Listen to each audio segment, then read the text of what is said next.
નમસ્કાર મિત્રો, આજના કરંટ અફેર્સ સિરીઝમાં આપ સર્વેનું હાર્દિક સ્વાગત છે. હું છું આશીષ પટેલ અને આજે આપણે કરંટ અફેર્સ સિરીઝના ખૂબ જ અગત્યના ટોપિક વિશે વાત કરવાના છે. If you are first time to visit this video or channel, not to subscribe this channel, please subscribe this channel for more updates. Let's begin first question. Bharat સરકારે ડિજિટલ અથવા online media અને ફિલ્મો અને audio visual programs, સમાચાર અને વર્તમાન બાબતોની સામગ્રી કયા મંત્રાલય હેઠળ લાવવાનો આદેશ આપ્યો છે? એ સંદેશા વ્યવહાર મંત્રાલય, ઇલેક્ટ્રોનિક્સ અને મીડિયા માહિતી ટેકનોલોજી મંત્રાલય, સી વિજ્ઞાન અને તકનીકી મંત્રાલય, ડી માહિતી અને પ્રસારણ મંત્રાલય, ઈ ગૃહ મંત્રાલય.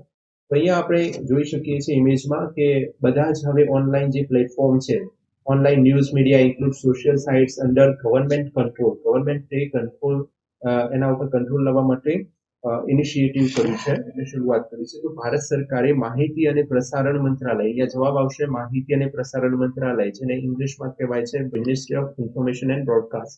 માહિતી અને પ્રસારણ મંત્રાલયે ministry of broadcast and information and broadcast હેઠળ ડિજિટલ ઓનલાઈન મીડિયા, ફિલ્મો અને ઓડિયો વિઝ્યુઅલ પ્રોગ્રામ્સ, કન્ટેન્ટ, વર્તમાન બાબતોની સામગ્રીને લાવવાનો આદેશ જારી કર્યો છે.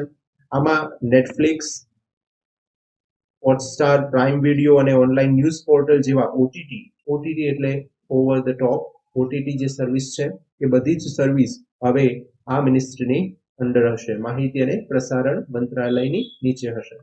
બંધારણમાં આપવામાં આવેલી સત્તાઓનો ઉપયોગ કરી રાષ્ટ્રપતિએ ભારત સરકાર allocation of business rules 1960 allocation of business rules 1961માં ફેરફાર કરી અને 357મો સુધારો કર્યો છે, જે માહિતી અને પ્રસારણ મંત્રાલય માટે કરવામાં આવ્યો છે, ઓનલાઈન પ્લેટફોર્મ માટે.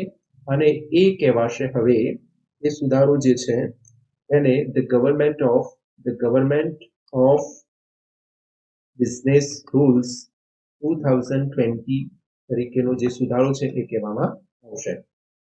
હાલના કેન્દ્રીય મંત્રી, માહિતી અને પ્રસારણ મંત્રાલયના કેન્દ્રીય મંત્રી કોણ છે? જાવડેકર છે, જાવડેકર. અને આનું વડું મથક છે દિલ્હીની અંદર આવેલું છે.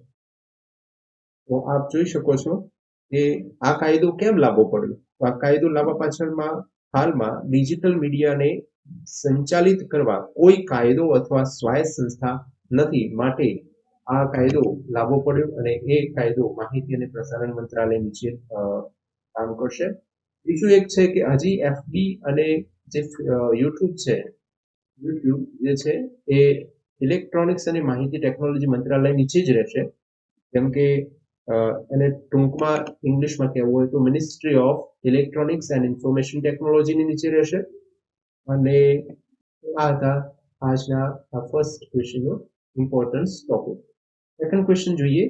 અવકાશમાંથી સંદેશા વ્યવહાર ચકાસવા લક્ષ્ય સાથે યુટીએસસી ઉપગ્રહ સ્ટાર એરા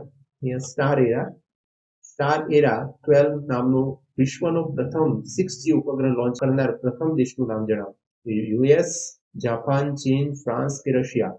હમણાં જ એક ચાઇના દ્વારા successfully send world's first 6G communication satellite મોકલવામાં આવ્યો છે. અને આ સેટેલાઇટ્સ મોકલવા પાછળનું કારણ એ હતું, આના વિશે આપણે માહિતી મેળવીએ તો ઉચ્ચ આવર્તન ટેરાહર્ટ્ઝ એટલે કે ટીએચઝેડ સ્પેક્ટ્રમનો ઉપયોગ કરીને અવકાશમાંથી સંદેશા વ્યવહારનું પરીક્ષણ કરવાના લક્ષ્ય સાથે ચીને વિશ્વનું પ્રથમ 6G ઉપગ્રહ, જેનું નામ છે યુઈએસટીસી ઉપગ્રહ સ્ટાર એરા 12 નામનો સફળતાપૂર્વક પ્રક્ષેપણ કરી દીધું છે. તે લોંગ માર્ચ 6 રોકેટ પર લાદવામાં આવેલો હતો. ચીનના શાન્શી પ્રાંતના તાઇયુઆન સેટેલાઇટ લોન્ચ સેન્ટર પરથી લોન્ચ કરવામાં આવ્યું છે. અને આ યુઈએસટીસી જે નામ આપવામાં આવ્યું છે એ એક યુનિવર્સિટી છે, એટલે ઇલેક્ટ્રોનિક સાયન્સ એન્ડ ટેકનોલોજી યુનિવર્સિટીના નામ પરથી રાખવામાં આવ્યું છે. તે અવકાશમાં 6G ફ્રીક્વન્સી બેન્ડની કામગીરીનું પરીક્ષણ કરશે.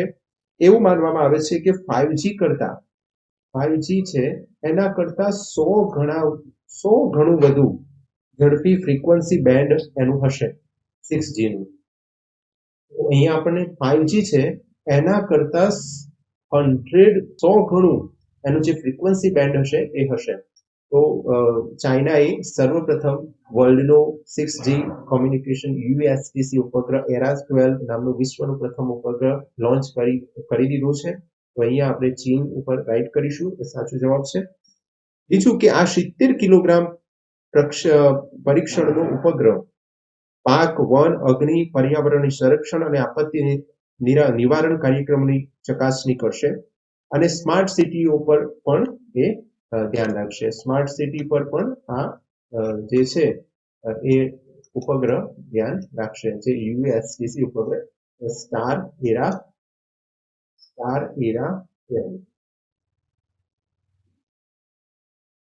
તો નેક્સ્ટ ક્વેશ્ચન ની અંદર વધીએ.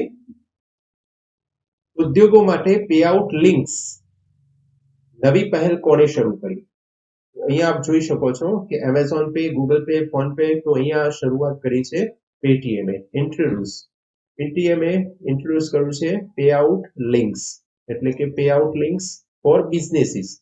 કે પેઆઉટ લિંક્સ પહેલ ઉદ્યોગ માટે કરી છે અને આ વ્યવસાયો અને ગ્રાહકો, વિક્રેતાઓને તેમની બેંકોની વિગતો એકત્રિત કર્યા વગર તરત જ ચૂકવણી કરવામાં સક્ષમ બનશે.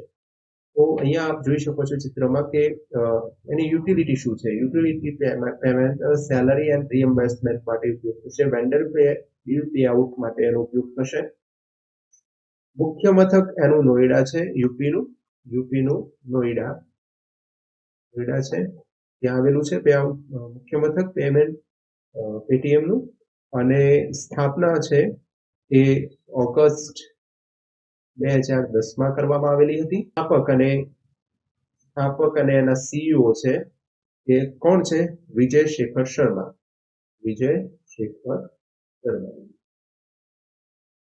આ રીતે આપણે યાદ રાખીશું, વિજય શેખર શર્મા. હવે યાદ રાખી લેવાનું કે ઉદ્યોગો માટે પેઆઉટ લિંક્સ જે છે, પેઆઉટ લિંક્સ નવી પહેલ એ પેટીએમે કરી છે અને એ નાના ઉદ્યોગો માટે છે ખાસ કરીને.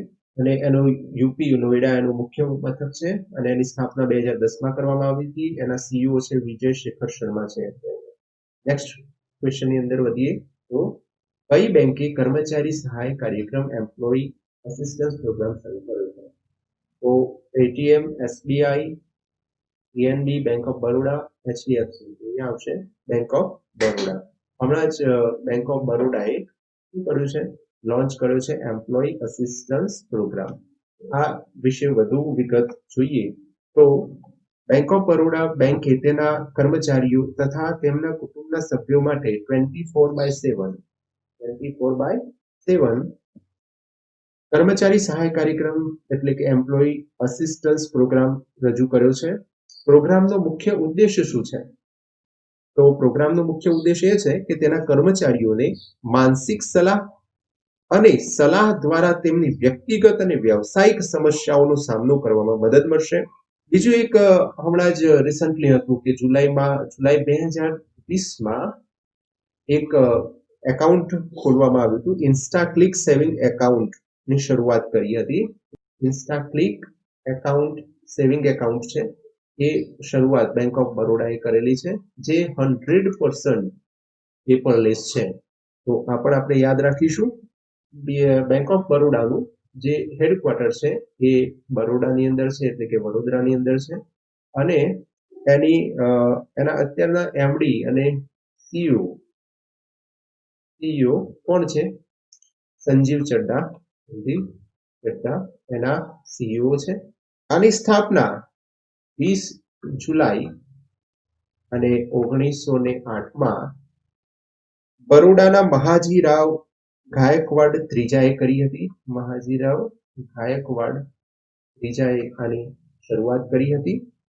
અને આની ટેગલાઈન, જે સૂત્ર કહીએ, ટેગલાઈન છે ભારતની આંતરરાષ્ટ્રીય બેંક. બેંક ઇંગ્લિશમાં એને કહેવું હોય તો ઇન્ડિયાઝ ઇન્ટરનેશનલ બેંક.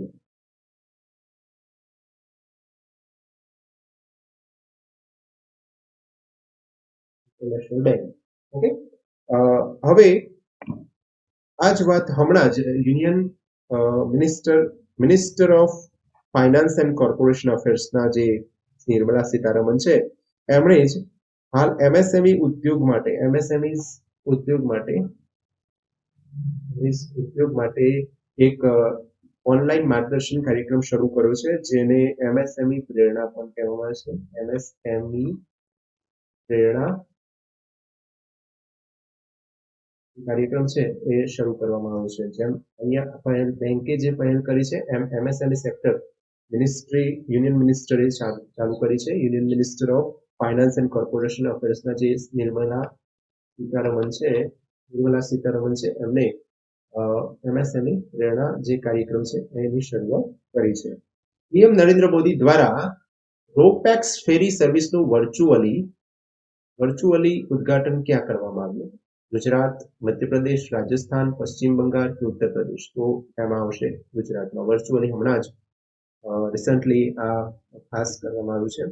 અને અહીંયા એક ખાસ વાત છે, પ્રાઇમ મિનિસ્ટર ઓફ ઇન્ડિયા અને એને રિનેમ્ડ કરવામાં આવ્યું છે મિનિસ્ટ્રી ઓફ શિપિંગને રિનેમ કરીને નાખવામાં આવ્યું છે as the ministry of ports, shipping and waterways. આ ખાસ આપણે યાદ રાખીશું કે મિનિસ્ટ્રી ઓફ શિપિંગ ને કયા નામે એને બદલી નાખવામાં આવ્યું? તો ministry of ports, shipping and waterways. આ ધ્યાન રાખીશું.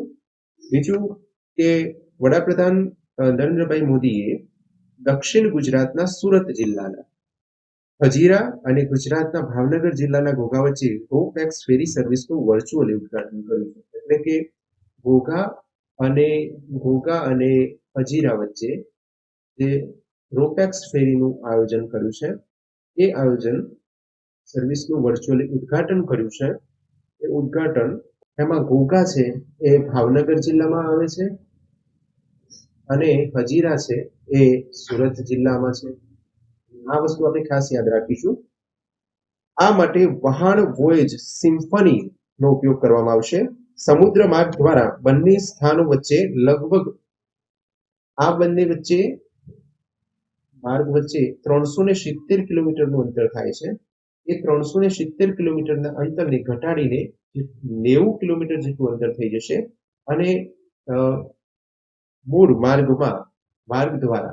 જમીન માર્ગ દ્વારા આ બંને વચ્ચેનું અંતર 370 કિલોમીટર છે, જે હવે ઘટીને સમુદ્ર માર્ગ દ્વારા 90 કિલોમીટર થઈ જશે. અને આ 370 કિલોમીટર કાપવા માટે લગભગ 10 થી 12 કલાક જેટલો સમય લાગતો હતો, જે હવે 3 થી 4 કલાકની અંદર લગભગ 3 થી 4 કલાકમાં એની ફેરી થઈ જશે. મુસાફરોનો સમય 10 થી 12 કલાક જે થતો હતો એ ઘટીને 3 થી 4 કલાક જેટલો થઈ જશે. એટલે કે હમણાં જ મેં કહ્યું કે 10 થી 12 કલાક જેટલો જે સમય હતો એ હવે ઘટીને કેટલો થઈ જવાનું છે? 3 થી 4 કલાક જેટલો થઈ જવાનું છે. તેની હવે આ રોપેક્સ ફેરીની વધુ માહિતી મેળવીએ તો એક ફેરીમાં એ 30 ટ્રક હશે, 100 પેસેન્જર કાર હશે અને 500 મુસાફરો સાથે ક્રૂ મેમ્બર્સ અને હોસ્પિટાલિટી સ્ટાફની લોડ ક્ષમતા હશે એની પાસે. એટલે યાદ રાખવાનું છે આપણે 30 ટ્રક અને 100 કાર અને 500 જેટલા માણસો સાથે એનો જે ક્રૂ સ્ટાફ છે, હોસ્પિટાલિટી સ્ટાફ છે, એના સાથે એની ક્ષમતા કુલ આટલી હશે. આપણે ધ્યાન રાખીશું. આ ફેરી રોજની 3 ટ્રીપ મારશે અને એ વાર્ષિક લગભગ 50,000 મુસાફરોનું એ સ્થળાંતર કરશે. એટલે કે 50,000 મુસાફરોને એક જગ્યાએથી બીજી જગ્યાએ લઈ જશે. 80,000 પેસેન્જર વ્હીકલ્સ જે હશે એનું ફેરી કરશે. 80,000 વાર્ષિકની વાત કરીએ છીએ. 50,000 ટુ વ્હીલર્સ એ એક જગ્યાએથી બીજી જગ્યાએ લઈ જશે અને 30,000 ટ્રક ઘોઘા અને હજીરા વચ્ચે તેનું આદાન પ્રદાન થશે. ભારતનું સર્વપ્રથમ સીએનજી, હવે બીજી એક અગત્યની વાત છે કે ભારતનું સર્વપ્રથમ ભારતનું કહું છું સીએનજી નું ફૂલ નેમ છે compressed natural gas. Compressed natural